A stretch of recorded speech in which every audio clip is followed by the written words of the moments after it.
নমস্কার বন্ধুরা, আশা করি সকলে খুব ভালো আছো।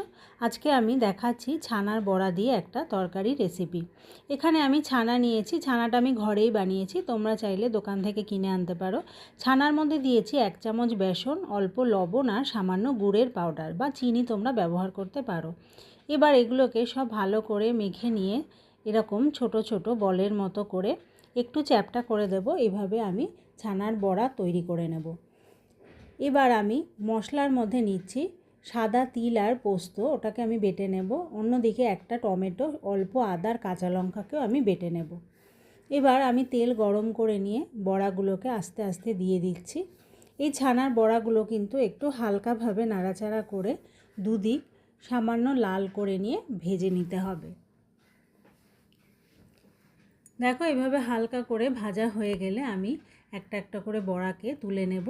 এই ছানার বড়া কিন্তু একটু ভেঙে যায়, ওই জন্য একটু হালকা হাতেই নাড়াচাড়া করতে হবে।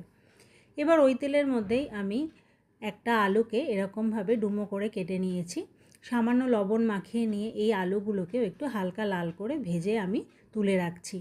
এবার ওই তেলের মধ্যে দিয়ে দিচ্ছি অল্প সাদা জিরে ফোড়ন। ফোড়নটা ভাজা হয়ে গেলে এখন টমেটো, কাঁচা লঙ্কা, আদাটা যে আমি পেস্ট বানিয়ে রেখেছিলাম সেটাকে এবার আমি এর মধ্যে দিয়ে দেব। টমেটো আদার পেস্টটা দিয়ে ভালো করে নাড়াচাড়া করব। টমেটো আদার কাঁচা গন্ধটা চলে গেলে এর মধ্যে দিচ্ছি মশলা, লবণ, হলুদ, জিরের গুঁড়ো, ধনের গুঁড়ো, কাশ্মীরি লাল লঙ্কার গুঁড়ো আর তার সাথে দিচ্ছি অল্প কাসুরি মেথি। এগুলোকে আমি কড়াইতে দিয়ে অল্প একটু বাটি ধুয়ে জল দিয়ে দিলাম। এটাকে দিয়ে এবার ভালো করে মশলাটা কষাবো। এই জিরে ধনে কষানো হয়ে গেলে এর মধ্যে আমি তিল আর পোস্তর পেস্টটাও দিয়ে দিচ্ছি, সেগুলোকেও দিয়ে ভালো করে কষাবো। মশলাটা ভালো করে ভাজা হয়ে গেলে এখন এর মধ্যে আমি ভেজে রাখা আলুগুলোকে দিয়ে ভালো করে মিশিয়ে নিচ্ছি। এবার আমি দিয়ে দেব পরিমাণ মতো জল। এই জলটা দিয়ে ভালো করে এভাবে মিশিয়ে নিয়ে এটাকে কিন্তু ফুটতে দিতে হবে, কারণ আলুগুলো এখনও কিন্তু সেদ্ধ হয়নি। আলুগুলো যখন একদম প্রায় সেদ্ধ হয়ে যাবে তখন ভেজে রাখা বড়াগুলোকে দিয়েও ফুটিয়ে নিতে হবে।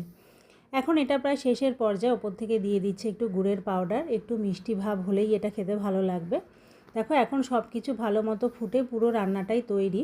গ্যাস বন্ধ করে আমি কিন্তু 1 চামচ ঘি দিয়ে এটাকে ঢাকা দিয়ে খানিকক্ষণ রেখে দেব। ব্যাস, তৈরি হয়ে গেল এই তরকারি। আমার এই ভিডিও তোমাদের ভালো লাগলে অবশ্যই কিন্তু আমার চ্যানেলটাকে সাবস্ক্রাইব করো, একটা লাইক আর শেয়ার করে দিও।